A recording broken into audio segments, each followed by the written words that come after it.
vamos meditar na palavra de Deus.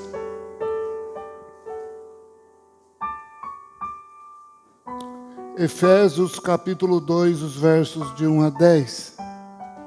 E vos vivificou, estando vós mortos em ofensas e pecados, em que noutro tempo andaste segundo o curso deste mundo, segundo o príncipe da potestade do ar, do Espírito que agora opera dos filhos da desobediência, entre os quais todos nós também antes andávamos nos desejos da nossa carne, fazendo a vontade da carne e dos pensamentos, e éramos por natureza filhos da ira como os outros.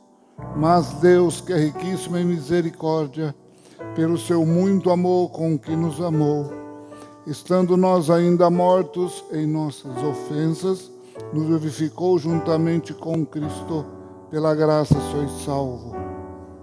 E nos ressuscitou juntamente com Ele, e nos fez assentar nos lugares celestiais em Cristo, para mostrar nos séculos vindouros as abundantes riquezas da tua graça, pela sua benignidade para conosco em Cristo Jesus. Porque pela graça sois salvos por meio da fé. E isso não vem de vós, é dom de Deus. Não vem das obras para que ninguém se glorie, porque somos feituras suas, criadas em Cristo Jesus para as boas obras, as quais Deus preparou para que andássemos nela. Amém? Podeis assentar-vos, irmãos. Irmãos, nós vamos ser bem objetivos. Nosso tempo é um tempo bem pequeno, nós não vamos tomar muito tempo. Por isso, eu gostaria que você prestasse atenção, ficasse aqui comigo. Não se desvie, por favor. Preste atenção, porque o que Deus vai falar, com toda certeza, é para você. É para mim e é para você. Nós estamos diante de um texto de Efésios, capítulo 2, de 1 a 10, um texto poderosíssimo, um texto do qual todos nós estamos inseridos. Há pessoas, amados, que estão nos versos de 1 a 3, mas há pessoas que já chegaram no verso 9, e há aqueles também que já estão no verso 10. Nós vamos pensar um pouquinho quem são essas pessoas, o que aconteceu com elas. E eu gostaria que, enquanto nós estivermos meditando nisso, você prestasse bastante atenção onde é que você está, onde você se enquadra. Se você está ainda nos versos de 1 a 3, se você já chegou no verso 9, se você completa a tua vida hoje no verso de número 10. Vamos pensar primeiro, vamos diretamente nos versos de 1 a 3. O tema que nós escolhemos é da morte para a vida. E dos versos de 1 a 3, nós vamos ver a vida de algumas pessoas. Algumas pessoas vivem ainda hoje esses versos de 1 a 3. O apóstolo Paulo, escrevendo à igreja de Éfeso, ele vai falar da morte e também vai falar da vida. Mas a morte que o apóstolo Paulo está tratando aqui, quando ele diz mortos em ofensas e pecados, Paulo não está falando dessa morte da qual a gente leva lá para o cemitério. Não, essa não é a ideia aqui do texto. Paulo não está tratando da ideia de morte física. Paulo está tratando de uma morte espiritual. Paulo está tratando de uma morte que nós conhecemos dentro do meio evangélico como a separação entre o homem e Deus. Os versos de 1 a 3, já detectamos então, que dos versos de 1 a 3, as pessoas mortas que estão vivas, né, mas estão mortas. Essas pessoas, dos versos de 1 a 3, fazem parte das pessoas que são, irmãos, que elas estão separadas de Deus. Elas vivem separadas de Deus. Elas não têm comunhão com Deus. São pessoas insensíveis, sem Deus, sem comunhão, sem esperança. Pessoas que estão sem luz. Pessoas que vivem nas trevas. Pessoas que estão mortas espiritualmente.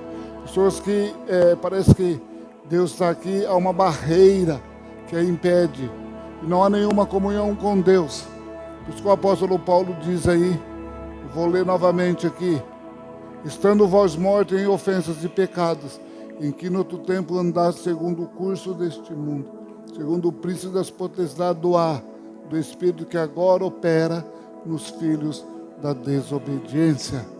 Então, amados, nós precisamos nos atentar a isso. Espero que aqui ninguém esteja nesses versos, que você avance, já tenha saído dos versos de 1 a 3, tenha avançado até o verso de número 10. Quando nós concluirmos, se Deus assim o permitir, concluiremos o que nós estamos transmitindo. Hoje eu gostaria que você, ao terminar, você olhasse para dentro de você e dissesse: eu estou no verso de número 10.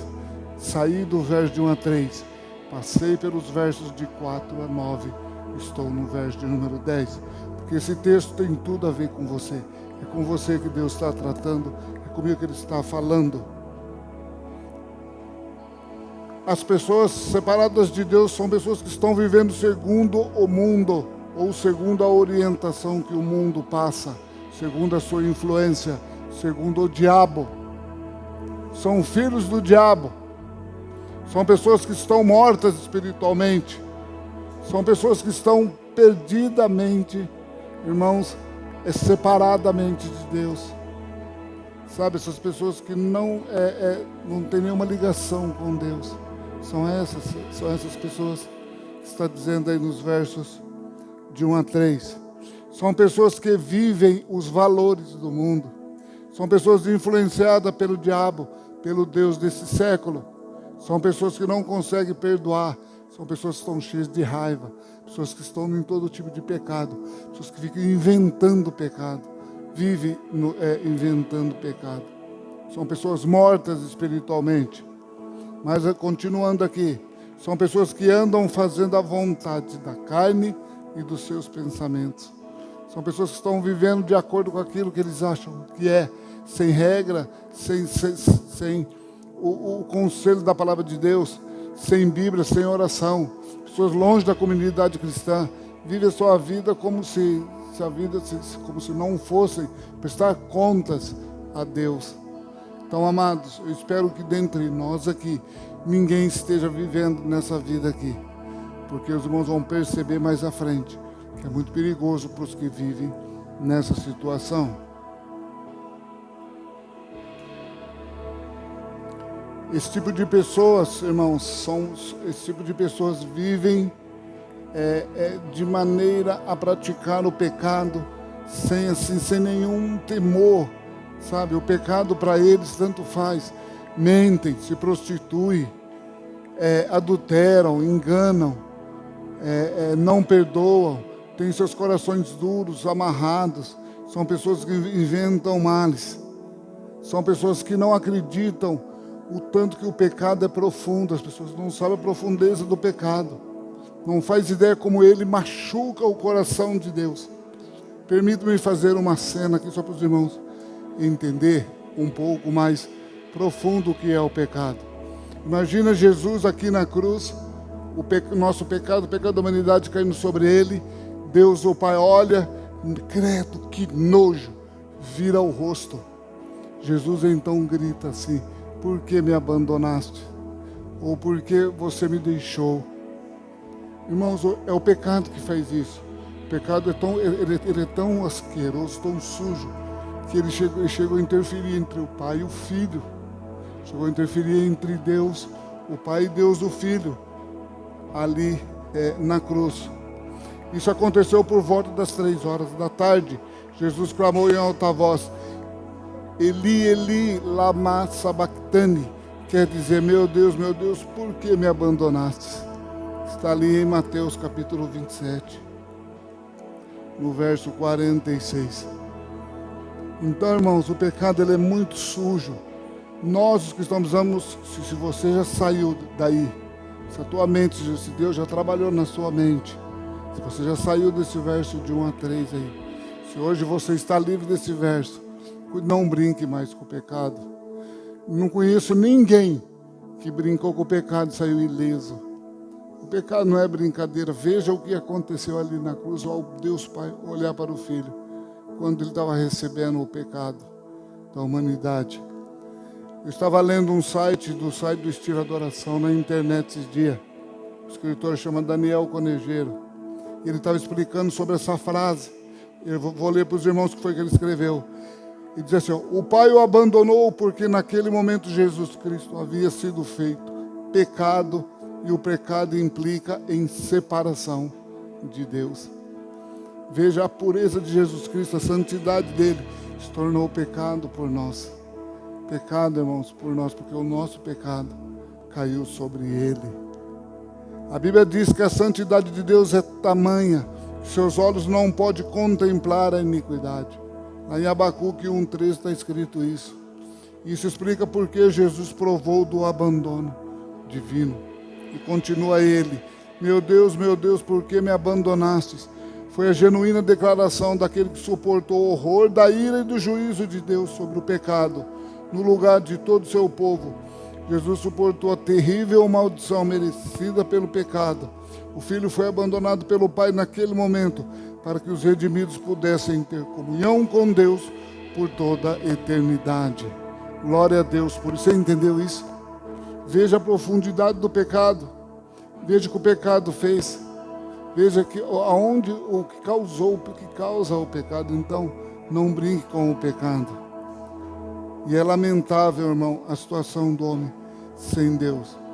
O homem sem Deus, ele está na desgraça. Ele é um desgraçado. O homem que não tem a Cristo, que não tem o seu Senhor, o próprio Deus conduzindo a sua vida, ele está vivendo uma vida desgraçada. Ele está fora da graça de Deus. Vamos pensar um pouquinho agora nos versos de 4 a 9. Eu quero avançar, eu não quero avançar muito aqui não, eu quero pensar só nesse aí. Se você olhar o verso, irmão Renato, coloca o verso 4 para mim aqui. Só o verso 4, por favor. Vou falar apenas de um detalhe. Olha lá, mas Deus, louvado seja Ele. Até aqui nós estávamos pensando, o apóstolo Paulo está mostrando o lado sombrio do ser humano. Mas ele diz, mas Deus. O que Deus fez? Primeiro, Deus te livrou. Deus nos livrou do poder do pecado. Mas Deus, Ele me livrou do poder do pecado. Segundo, Ele me livrou da condenação do pecado. Louvado seja Deus. Terceiro, Ele me livrou da culpa imposta pelo pecado. Mas Deus, Ele me livrou do medo do pecado. Ele me livrou desse medo que tornou tão terrível as pessoas que não têm a Deus. E em quinto, Ele me livrou da segunda morte, que é conhecida como a mais terrível de todas as mortes. Em Apocalipse capítulo 20, os versos 14 e 15 está escrito assim: e a morte e o Hades foram lançados no lago de fogo. Esta é a segunda morte, o lago de fogo. Significa que esse lago de fogo é um pouco ainda mais ardente, mais terrível do que o próprio inferno. Se a sua vida é o inferno porque você está vivendo a desgraça, lembre-se que aonde as pessoas vão, lá no final do Apocalipse, do capítulo 20, se você pegar lá, você vai ver que na segunda morte é pior ainda, é essa separação eterna entre o homem e Deus. Verso 15: todo aquele que não foi achado escrito no livro da vida foi lançado no lago de fogo. Espero que isso aqui seja algo que você esteja refletindo. Reflita, por favor. Permita que esse Deus maravilhoso, olha lá, o bom tirou, né? O Deus rico em bondade e misericórdia. Quando ele diz mais Deus, essa interferência de Deus na nossa vida, tenha acontecido isso com você. Não saia daqui. Não permita que aconteça, como eu presenciei essa semana, nós presenciamos, a partir de uma pessoa, na sexta-feira, estávamos com ela, já quando foi na sexta passada, na quinta, essa pessoa faleceu. Aparentemente não tinha nada. Pessoa que se cuidava, de repente a pessoa morreu. Eu até comentei com a minha esposa, ela falou assim, essa pessoa não tinha Jesus. Espero que ela esteja enganada. para que essa pessoa não tenha passado já pelo juízo de Deus, como diz a Bíblia, não tenha passado por esse juízo, porque depois da morte segue-se ao juízo.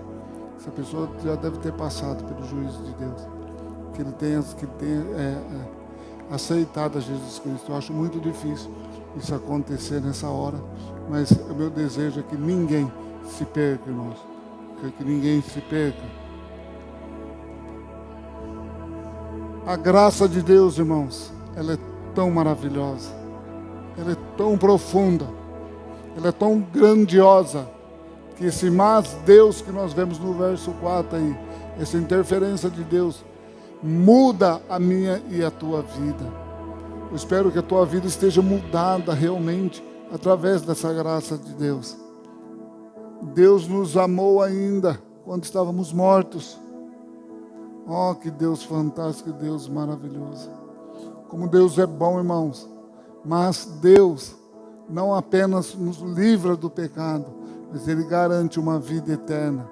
Se você não tem essa certeza, você não precisa nem esperar terminar a mensagem e fazer algum apelo, por favor, não precisa isso. Gostaria que você tomasse a decisão hoje. Não saia daqui sem que você tenha certeza de que Deus de que você não tem a graça de Deus. Por favor, irmãos, eu peço, por favor, tenha misericórdia da tua alma.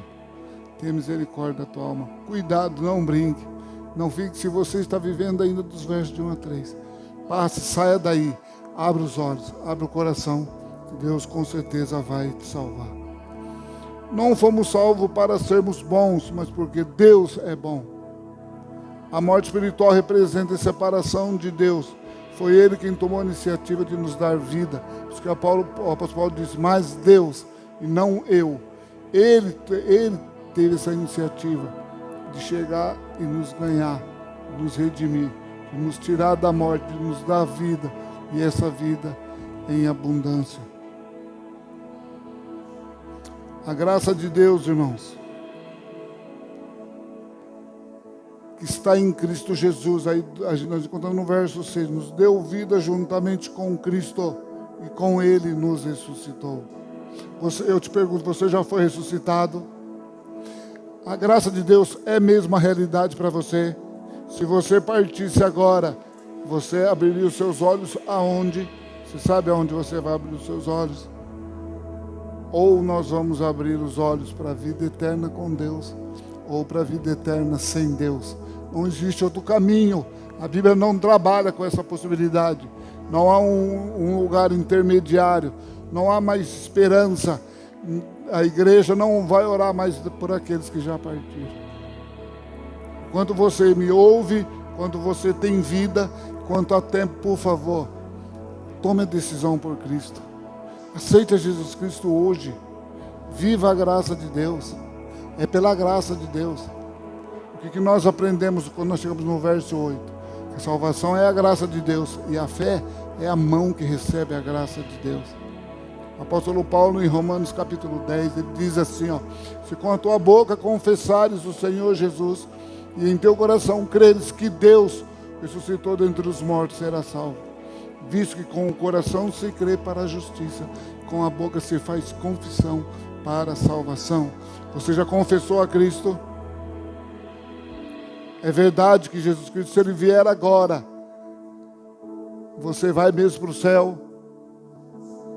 Eu não posso dizer se você vai ou não. Eu só posso dizer por mim, nem pela Raquel eu não posso dizer. É ela que tem que saber, é individual. Então você precisa saber para onde você vai. Então se a sua vida se você chegou à conclusão de que você ainda está nos versos de 1 a 3, você não precisa ficar aí. Saia daí rapidamente. Não, por favor, não deixe para amanhã. Também pode ser tarde demais. Como você tem vivido a sua vida espiritual? Eu vejo hoje as pessoas vivendo a vida, dizendo-se salvas, pessoas dizendo-se crentes, vivendo uma vida espiritual, como a dama estava dizendo, muito morna, uma vida espiritual, sabe, muito aquém daquilo que a graça de Deus faz, porque a graça de Deus, ela não apenas salva o homem, além dela salvar, ela traz o homem à vida e coloca o homem em ação. O homem vai agir em favor do Evangelho. Ele vai estar. É lá no verso 10 a gente vai encontrar isso aí. Que a graça de Deus que ela faz, ela coloca o homem à realização das boas obras. Ela faz isso, amados.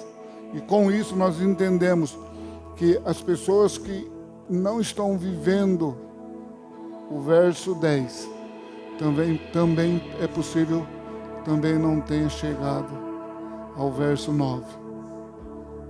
Os versos de 4 a 9 nós vemos de 1 a 3, vou repetir. Versos de 1 a 3, as pessoas estão mortas, estão sem Deus. De 4 a 9, Deus vem e salva essa pessoa, alcança a pessoa pela graça. E o que acontece? Há uma certeza no teu coração. Você sabe se você é salvo ou não. Não é o outro que tem que saber, é você. Não sou eu que tenho que dizer se você é salvo ou não. Tem que ver a minha vida, porque quando eu partir daqui, com certeza Deus vai me chamar e vai me dizer, e aí? Te dei tantos anos de vida, o que você fez com a sua vida lá? Tomou mesmo a decisão? Vou ter que ter uma conversa com Ele. Deus, irmãos, é tão fantástico, tão extraordinário, que Ele sabe quem é salvo, mas você também sabe. Por um acaso tem alguém aqui que tem dúvida, você tem dúvida da sua salvação? Você está em dúvida? Se você tiver em dúvida, hoje é o dia. Então é o momento de você se decidir por Cristo. A salvação, amados, ela é um dom de Deus, não é um mérito humano. Não vem dos homens, não vem das obras. Por quê? Para que ninguém se orgulhe, dizendo que foi para o céu, porque fez isso ou fez aquilo. Ontem no seminário, enquanto estava tendo a aula, eu pedi a Deus, irmãos. Presta atenção que eu vou dizer aos irmãos, que eu gostaria que Deus me mostrasse alguma coisa. Eu pensando nessa mensagem, meditando e prestando atenção na aula, de repente o nosso professor disse o seguinte, que ele crê que a salvação era eterna. Vou abrir só uma aspa aqui. Mas que a permanência nela ia depender de mim e de você. Então era possível perder a salvação. Aquilo me deu sabe quando você pega um balde de água fria e joga em você? Eu fiquei pensando, mas espera um pouquinho. Eu meditando nessa palavra, eu ali em Efésios 2, 8, 9, pensando na graça de Deus. E ele disse isso. Eu até gravei. Vou ver se eu consigo o áudio depois, vou mandar para os irmãos, para o irmão ver o que ele fala sobre isso. É um pastor já de mais de quantos anos de ministério. Estou aqui falando do pastor, estou falando daquilo que veio como ensino. E os demais todos concordaram, irmãos. A salvação é a graça de Deus, é dom de Deus, não vem das obras. Você não é salvo por aquilo que você é, nem por aquilo que você faça. E outra, se depender uma vírgula, irmão, de mim e de você, nós não vamos para o céu, porque nós somos pecadores. Nós não vamos para o céu. A maior tendência do homem não é chegar a Deus, é correr de Deus, é ir mais longe dele. Se Deus me salvasse, dizer, Ezequias, agora vai depender de você, irmãos, eu com toda certeza serei reprovado. A graça de Deus não apenas salva, ela transforma a minha vida, ela muda a minha vida, ela tem que permanecer. Por exemplo, se você ler lá em 1 João, o sangue de Jesus Cristo me purifica de todo pecado, hoje. É verdade isso? O sangue de Jesus ainda purifica? Sim ou não? Purifica de todo pecado. Se você ler daqui 100 anos, continua? Então, um dos alunos também ficou meio assim, veio falar comigo, eu disse a ele, eu vou dizer algo a você. Até os pecados que ainda eu irei cometer já estão perdoados. Que Jesus Cristo perdoou a minha vida. Ele não pode me perdoar hoje e amanhã não perdoar mais. Isso não existe. Deus não é homem. Deus é Deus, irmãos. A salvação depende dele. 100% exclusivamente de Deus. Então, se você sabe que a graça de Deus alcançou você, jamais você vai se perder. Jesus disse, de todos que me deste, nenhum se perdeu, a não ser o Judas, que estava destinado para este fim.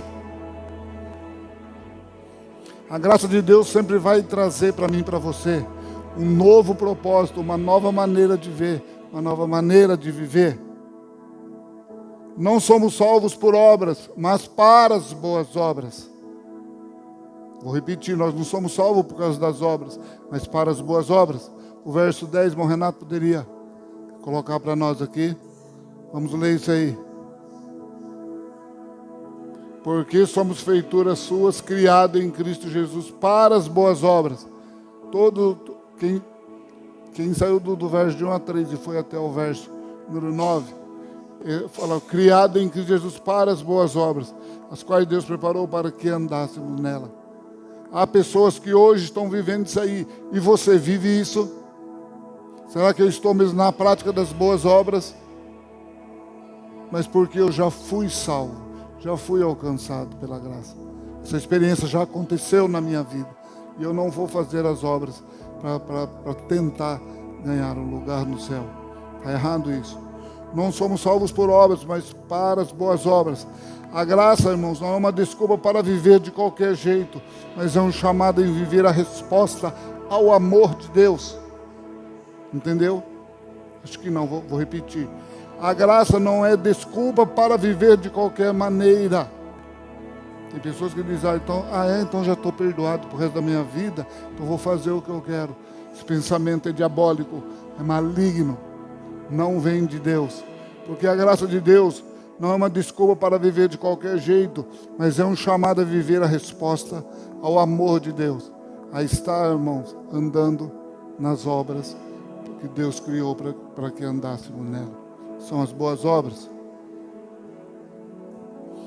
A graça de Deus nos transforma para vivermos de forma santa e frutífera. Será que você é um santo mesmo? Será que eu sou santo mesmo? Será que como que estão os meus frutos? A graça de Deus nos transforma, nos leva, irmãos, a vivermos de forma santa e frutífera. Fomos mesmo transformados. É verdade que somos salvos. Será que a graça de Deus alcançou a minha vida? Examine agora o teu coração. Tem alguém que você precisa perdoar? Algum pecado a abandonar? Como está vivendo? Como é que você está vivendo? Houve uma transformação? Você sabe me dizer como você era antes e como é hoje? Como você pensava antes, como você pensava hoje? Você tem um novo coração. Teu nome está escrito no livro da vida.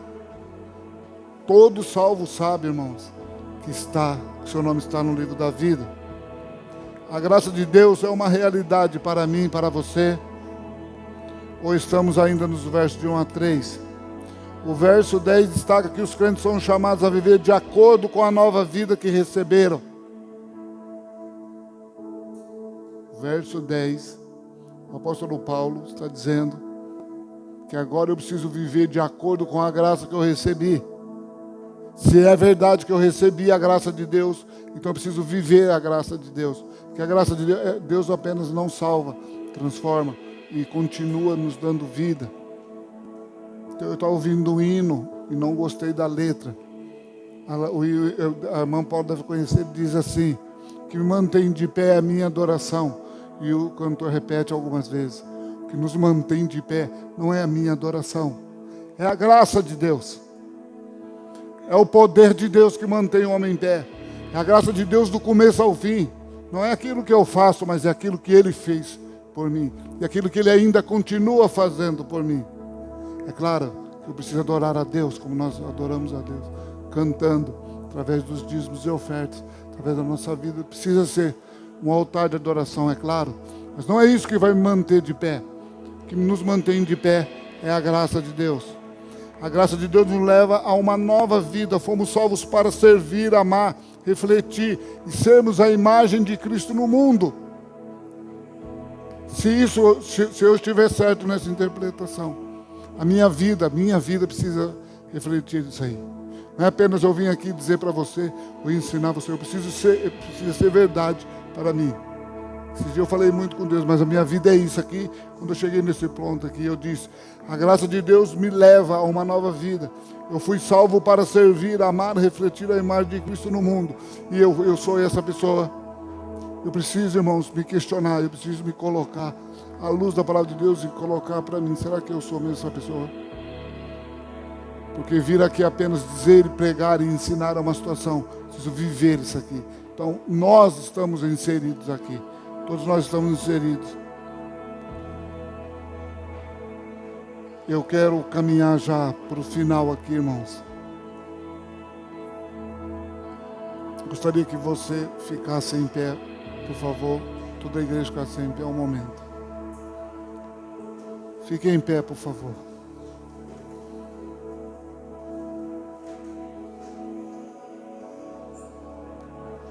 A minha conclusão, irmãos, dessa mensagem é o seguinte: quem éramos, o que Deus fez e o que somos agora. Quem éramos, mortos em nossos pecados. Espero que isso tenha passado por você. Que você não esteja aí, já tenha passado. Você já passou por isso. Nos deu vida em Cristo. Deus nos deu vida em Cristo. A nossa vida que nós recebemos vem de Jesus Cristo. É dele, irmãos. Ele que tem o poder de nos dar vida. O que somos agora, somos salvos pela graça, criados para as boas obras.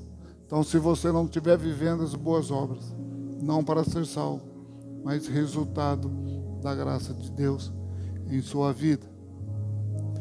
Eu quero fazer um desafio a você, por isso que eu pedi para você ficar sem pé. Fazer um desafio a você. Espero que você... Vamos acreditar que aqui todos 100% já experimentaram essa transformação em Cristo. Vamos imaginar que você já foi alcançado pela graça, que viva como nova criatura. Então, se você já experimentou, o desafio é viver como nova criatura. Porque quem está em Cristo é o quê? Nova criatura. O que aconteceu com isso? As coisas velhas, e eis que tudo se fez novo. Essa é a nossa vida hoje. Precisa ser. É um desafio. Saia daqui. Se isso não for verdade, não fique bravo, não fique zangado, não, pelo contrário. Chegue diante de Deus e fale: Senhor, eu quero ser essa pessoa. Eu quero viver as boas obras, eu quero praticar as boas obras. Mas, primeiramente, salva o meu coração. Alcança a minha vida pela graça. Agora, se você estiver longe, hoje é o dia de receber a vida que Deus oferece a mim e a você em Cristo Jesus. Porque pela graça sois salvo por meio da fé. Isso não vem de vós, é dom de Deus. Não vem das obras, para que ninguém se glorie. Amém? Feche os olhos, vamos orar. Se tiver alguém dentre nós aqui que entendeu um pouquinho daquilo que nós queremos, estamos falando. Estamos procurando ser bem simples. Estamos procurando, como eu já recebi essa orientação, fosse o mais simples possível para que você entendesse. O nosso pastor é um grande pastor. Como meu líder, ele havia me orientado para que eu fosse buscar a simplicidade. É isso que eu estou tentando, irmãos, colocar o mais simples. Para que você saia daí, eu espero que você tenha entendido o pouquinho que aqui nós ficamos. Olha, o tempo passou muito rápido, que aqui nós ficamos. Que a graça de Deus seja uma realidade na tua vida. Mas se não for, por favor, tome a decisão hoje por Cristo. Eu vou pedir para que você venha à frente, levante a mão, nada disso. Apenas tome essa decisão. Feche os olhos e vamos orar ao Deus.